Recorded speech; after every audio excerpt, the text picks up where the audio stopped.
so that she won't pay 10,000 naira for nothing. So she can afford to pay me 6,000 or 5,000 a month, or probably 7,000 or 8,000 a month.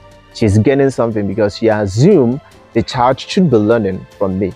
And I told the parents, say, the money you talked about is very good, and probably I'll be the person that will earn the money, and then it will solve one or two of my problems. But the money is not everything. I thought about the child. The child you want me to teach is tired.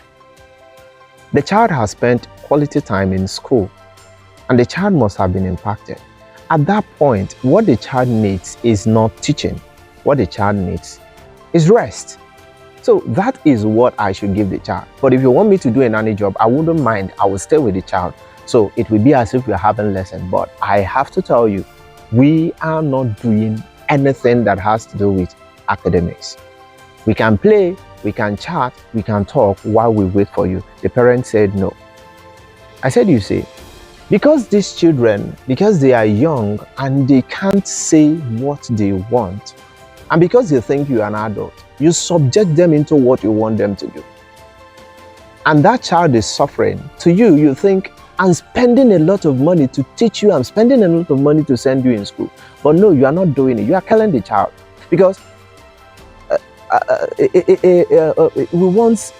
we heard that Jack, how do we say it now? How do we say it then? How do we say it?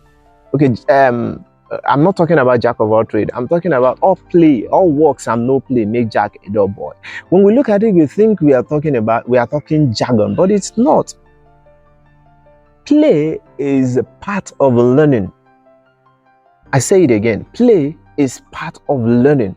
That's why I can categorically tell you that during my time in school, we don't spend every time we have inside the classroom learning one or two things. Sometimes I have to move them away from the classroom.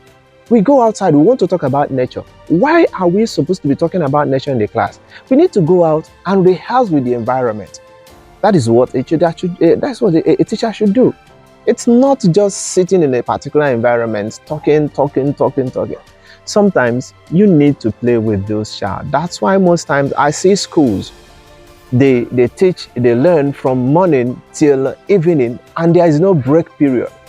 Some people who can afford break period is the time for them to have their lunch, and there is no rest. I laugh in Japan. Why? It will definitely give you a diminishing return. When a child rests, his brain is opened to accept, to receive.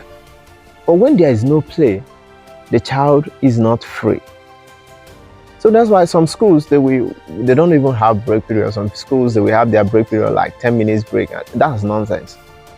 During my time as a student, as a pupil, we have break time for 1 hour. And it has never, I repeat, it has never made us less intelligent than others. I must comment, there was one parent I want to talk about.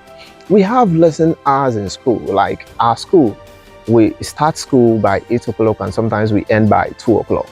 And this parent will tell you, my child is ending by 2 o'clock. I'm coming to pick the child by 2 o'clock. And school will say, no, even if you're picking the child by 2 o'clock, you must pay for the lesson. He said, no problem, I will pay for the lesson, but my child is coming home by 2:30. Why? That parent wants to spend ample time with the child, because that is their window period. Their brain is open to accept what you have to pass in. And I don't know the quality of teachers we have in school these days to be able to handle such a child, to be able to handle such a responsibility. These teachers we are talking about are people who are frustrated because they don't have any other job. They now find themselves in the school. These are the kind of teachers that will flog a child to death. These are the kind of teachers that after flogging the child will be like, what has this innocent child done to you to deserve this kind of flogging? Because they are not trained. Most of them, they transfer aggression. Because their husband provoked them at home, they will now bounce upon a child that is innocent and flog the hell out of the child. Not because of what the child has done, but because there is baggages. There are baggages that teacher is carrying. So teachers and this parent that do take the child home by 2 o'clock, I must tell you, that child is taking third position. You can't find the child from 1 to 5. The child must be there. And those people who spend all their time in school, hours spent in school doesn't guarantee that a child will be intelligent. There is something called impartation. There is something called impact. You can teach a child for a few minutes and the child has grasped what we are talking about. I know repetition is important. I know you have to keep repeating. But when done properly, it yields good results. But when done inappropriately, it doesn't do well. Now, why teaching these young people? I understood something about repetition. Repetition is vital, yes, when we are talking about teaching younger people.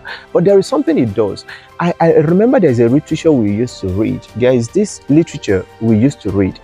So this literature, there are child in my class, I know that they are not intelligent to read everything that is written in the literature. But at a point, I found them reading everything in the literature. It's a small novel, yeah. I'm talking about people in pupils in primary 3. It's a small novel. It's a small novel. So I found that they can read from chapter 1 to chapter 5. Yeah, it was funny, but it's real. So at a point, I paid attention to why the child was reading. So the child is still on page 3